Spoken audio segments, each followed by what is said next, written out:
Hello guys, and welcome back to another episode of Paris and Baz Cast, where we bring to you new guest speakers to talk about topics that impact property management, sales and finance. And today is all about the on-the-ground sentiment of our clients, our buyers, tenants, landlords and owners in the Hills District, and how they're feeling and what are they seeing in terms of the questions that they've got in the property market in the Hills District. So welcoming today with us, joining us today is Chris from The Avenue Real Estate. Hello, Chris. How are you? I'm awesome, and it's always good to be talking to good people. So thanks for having me on. I don't know what took you so long. That's all right. But no, thanks for having me, and it's great to be talking to you. Absolutely. So a bit of background about yourself. So Chris, from a property point of view, tell us a little bit about your journey and what you have seen in the Hills District for the years that you've been servicing the area. Yeah, so you pointed out that I've been in it for 16 years. So thank you. I know. Experienced campaigner. I know, I look 21, right? But, that's it. It's amazing. But yeah, so 16 years in the Hills. Obviously seen some peaks and troughs, and you think you know the market, and then it catches you by surprise. And I guess that's life. You know, who could have a crystal ball and see? You know, we're going to talk about the impact of COVID on the market, and who would have predicted? And from a finance point of view, some of the banks, you know, last year this time last year, we're talking about potential drop in 30% in property prices. 30 up to 30%. These are some of the major banks. And here we are. And in some areas, they've almost gone up by 30%. So that's a 60% turnaround. And yeah, it's quite amazing. And it goes to show it's always safe to buy property in Sydney, right? Absolutely. In the Hills. In real estate. Always in the Hills, yeah. Absolutely. And even with all the Heron and Todd research that comes around, Hills is always leading the charts in our pocket of the world.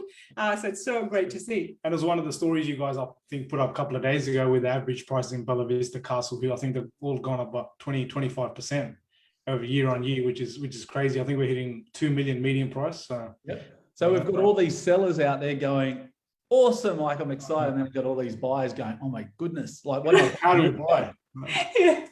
But yeah, that's real estate. But well, they say don't wait to buy real estate, buy real estate and wait. So that's what we're encouraging. And there's many factors as to why the market has gone the way it has, but very unpredictable as to how we said if we're talking 12 months ago, if we're talking the prices that we're achieving today, we'd be laughing at each other as if like that's impossible. But here we are talking about these huge rises in property prices. 100%. Absolutely. So in terms of what you are seeing on the ground, the trends, let's talk about the rental side of things first. What are some of the commonly asked questions or sort of concerns, or what are you seeing? What is the feedback there? Yeah, it's interesting. The rental market, and I've looked, looking at data for the past 5 years, the prices haven't really gone up much. I think we sit at about a 3% vacancy rate, which is considered a healthy rate. I think that means around 19,000 vacant properties in Sydney right now.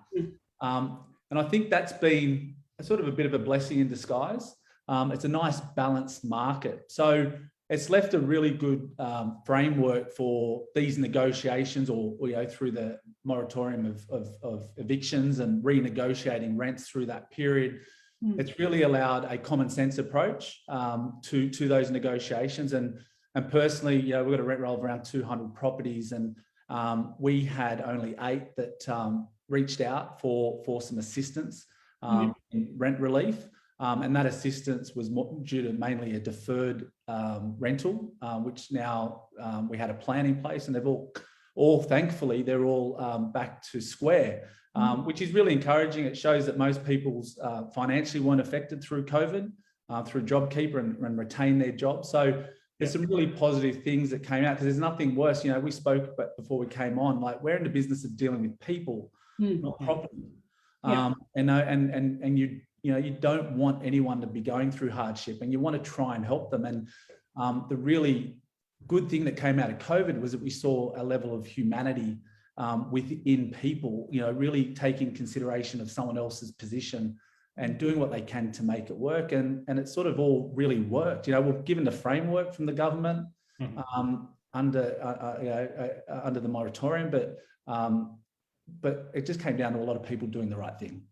That's what we noticed. A lot of the landlords where we had to be a little bit more generous to the tenants, landlords are always forthcoming. So which is great to see. And the tenants have started to pay off if there has been anything that's owing. Yes, it's been paying off. So it's good to see those nice stories. Now, obviously, media accentuates and exaggerates a lot of the things that you see. So commonly, you think that look, there's so many tenants that have lost jobs, and they at the fear of losing their house and whatnot. But it's not something that we have seen on the ground. Everyone's been okay. We've gotten through it. Yes, there's been pain with some, but look, at the same time, there's been a lot of silver linings as well, hasn't there?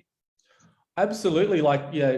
You think about how many landlords at the time, and they're faced with the situation where they've got a mortgage to pay, right? They've got an investment property, and people are working really hard to own an investment property and hold on to it. That's the other side of the equation, is that landlords are also really, there's pain points there for them, but a lot of them dug deep, made it happen. And the silver lining is that their homes are worth probably 20% more today than it was 12 months ago. That's right. So, that was the reward for them, to really hang in there and do the right thing. And they got reward. That's the silver lining. And tenants were able to stay in the properties and keep the tenancy. So it's a really win-win. It worked out really well. Yeah, absolutely. Now let's talk about sales. Now, one of the most commonly asked questions by the buyers at the moment is, will this bubble burst? Will this stop? What is going on? Why does it keep going up? Are we ever going to be able to afford a home? What are some of the trends that you're seeing in your clients? Is that somewhat similar? And what are the main responses from that? Yeah, well, I haven't told anyone this, but I've actually got a crystal ball that can read the future. Just listen. Yeah, it's amazing. We sort of, I guess the best way is to look back in, what the recent past to see what the future may look like. But, we've noticed numbers attending opens falling from the peak. You were experiencing it as well. 60, 70 groups through wasn't uncommon. Yeah. An open home. Those numbers have come back, to half or sometimes a third of that sort of number, which shows that demand and supply shifting slightly, although prices haven't been affected. They continue to go up. You just think it's going to become more of a level playing field in regards to that demand sort of falling slightly, but interest rates remain low, lending's high. Dev, you're talking about how that there's the banks are flat out, and investors are getting back in the market, which they haven't increased the rates for the investors at the moment as well, so they still want investment to keep happening. And obviously, all the investors should speak to you, Dev, right? Loans. But absolutely, and I'm dealing in some of the development space, putting those sites together, 20 properties together, and what we're seeing from developers looking to buy in on these sites is the funding's been a bit of a challenge. And that's been for the last 5 years. Correct. And the planning minister came out and actually stated that we're going to have a shortage of apartments in a couple of years' time, because there's not enough construction. Correct. So as soon as immigration hits, that's going to go up. So I think that, to me, the smart money for an investor with depreciation and negative gearing and all the other things about setting and forgetting, and in reality, unit prices haven't moved much in the last 5 years. Correct. I think apartments are a really good space to be looking from an investment point of view. That's what we're just talking offline. I think with the housing prices where they're heading, I think units will become a bit more affordable for everyone as well. So I think there's a bit of a price growth that can happen in the next couple of years, especially in the apartment market. So because with apartments, you're basically paying what you're paying in 2016, 17. So and the returns are better, right? So we're looking at 3% return on a house, ballpark, give or take. With apartments, we're looking at 4%, sometimes 5% return. So the return short term from a cash flow perspective, it makes a lot of sense. Plus the capital depreciation, capital works deduction on a new apartment, you get all that as well. So I'll talk to you about an apartment I've got after this, mate. All right? Try to sell you one. Talking about apartments and high rises, there's a lot coming in commercial in the Norwest Business Park, which is what we've seen, which is again tells you the demand from a small business point of view, those that are wanting space, and the medical field. Like obviously, as you would know, this is now becoming that medical precinct with hospital specialist surgery, Norwest private hospital, and all of the private suites. It's you see the activity happening here. So again, that's another one that's a good buy.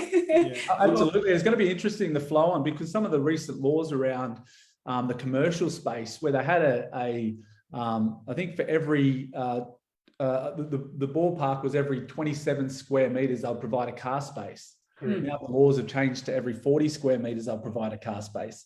So when you're looking at buying these properties, there's less car spaces. People have either got to use the rail to get to work or park on the street. So I think they're trying to force people down the rail, but rents for commercial have been extremely high because there's been a lack of development of commercial properties in the hills. So from an investment point of view, that's also, from a return point of view, it's very strong. And on the back of the car park, I think car parks will be a premium in the future as well. So whoever's got 2, 3, 4 car parks, I think they could be worth a bit as well. So, and we're seeing that a lot of commercial premises, a lot of businesses buying car parks as well. So there you go. There's another thing. Perfect.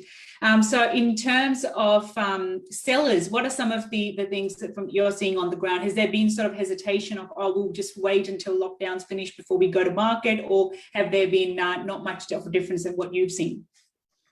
So we've sort of encouraged, our owners to hold off. We love the open home, right? It's an open competition. And to lose that, on your first open, be a bit of a shame just by doing the one-on-one inspection. So hopefully it doesn't stretch out. First it was 2 weeks, now it's 3 weeks. And hopefully it doesn't go beyond the 3 weeks. But we've sort of parked a lot of our sellers to really get the benefits of that first release of an open home and the excitement that comes from that. And it's really still, the focus doesn't change. They want to get the best price for their home, and you've got to focus on what's the best process for them to achieve that.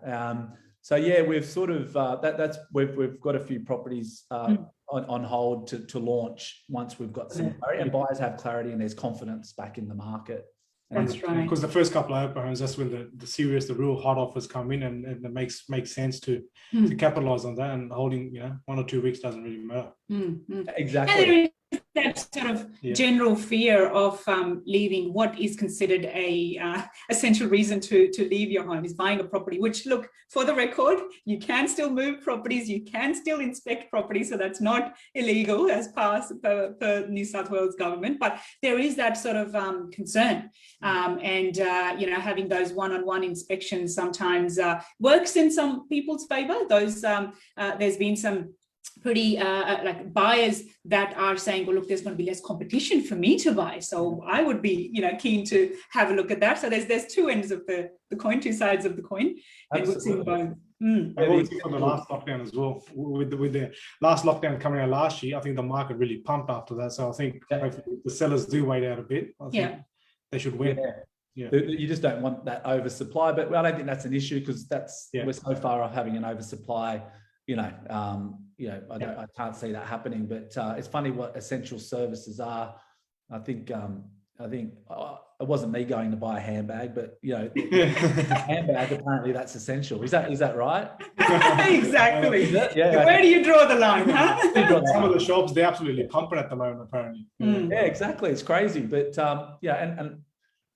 look, it's sort of. It's unfortunate because we're trying to, and you guys, we spoke about this, we're trying to do the right thing, be socially responsible, operate where we can from home, and only do things that are essential. But if this keeps going on, it doesn't affect us so much because we can work remotely. But you think about the restaurants and all the other places that are so deeply affected by a lockdown like this, that hopefully it doesn't just keep getting extended because we haven't been strict enough on what's essential and what's not. Everyone's got to do their bit. Well, look, Gladys tells us that this is the last lockdown, so we're hoping that this is the case, and we never have my crystal ball. I don't know, maybe. Exactly. Now let's talk about the mindset piece. I think that's very critical with going through this and staying sane of everything that's happening, especially even right now with the kids being at home and next week studying from home as well. What are some of been your experiences to keep making sure that you stay on the path? Well, right now you can't hear a dog barking or kids yelling because my wife's home and taking them out. Away, yep. So this is, the challenges I guess we all face is how do we find that professional space to have a meeting with our clients? So, and I think Zoom's great. I've just fallen in love with it, like I think most people have. Yeah. Because you get to see people's facial expressions and all the things that we love in communication. What we say is only a small part of communication. So I love that, and but it's finding that space of where you can have a conversation without sort of having all that background noise and all the rest of it. So it's about, comes back to real estate. The whole, I've started selling 4-bedroom homes as 2 bedrooms plus 2 studies, 2 offices. The home offices all of a sudden become, it's such a great feature of a home to have that space that you can actually still operate a business from home. So just trying to find that right place. And but first world problems that we have, we're pretty lucky country and fortunate, and you put it in perspective, and I guess health's first and money's second to that, right? Absolutely. I think the way people think, especially during COVID, people extending, renovating like we're doing at the moment, I think because people are spending more time at home. So I think, home office is very important. Builders are killing it, mate. The trades at the moment, I think we're just talking offline regarding pool building. Yes. I think they're absolutely smashing it. So it's amazing how there's winners and losers in this whole thing, right? But hopefully, I guess the overarching message has been, that people have looked beyond their own circumstance and shown that compassion to other people from a real estate point of view, which has been really, really encouraging, because sometimes we can get lost in our own little worlds and it's all about us and my situation. But it's been good that people can look outside of that and really have that level of compassion. So absolutely. We've got Stu Benson, the Hills auctioneer. When he talks, we listen. Great insight, Chris. How refreshing. There you go, Chris. Thank you. Thank you for joining us, Stu. That's the nicest thing he said to me ever. So there you go. I can't believe it took an online live rant to be able to go through that, huh? Usually, so I guess, So in summary, to sum it up, how has lockdown affected the Hills District? What would be your key insight out of that? Well, it's actually, it's affected it. Everyone's probably 20% richer who owns a home. So weirdly enough, it's affected that way. Look, I think, like I said, going back to people being considerate of other people's positions, so opening our eyes beyond our own sort of bubbles that we constantly find ourselves in. I think that's been a good thing. And there's not a whole lot of fear out there as to, and often, these things can put a lot of fear into people, and they just don't know what the future holds for them. And I think a lot of people haven't been too fearful or concerned about the future. Yeah. And I think it's because we came through it so strongly last time around. Yeah. But that can also add to complacency, which is never a good thing. Correct. Something like COVID. So I think common sense has prevailed to this point anyway. Absolutely. Perfect. Well, thank you so much for your time. Any final words before we end the cast? You guys are great. Love the show.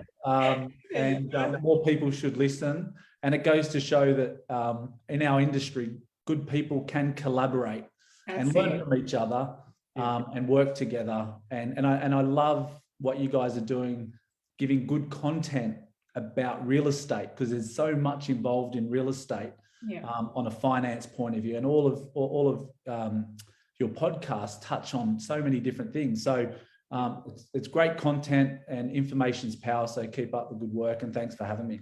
Perfect. There you go. Thank you. Definitely goes to show that you can work and collaborate together. So being two agencies working in the same space, I really appreciate. We do look up to you. We've learned a lot from you on over the years as well, having closely worked with Soha as well from a finance point of view. I think he's watching there as well. So great to talk and for you to share your insights. And for anyone watching even afterwards, if there's any questions that you'd like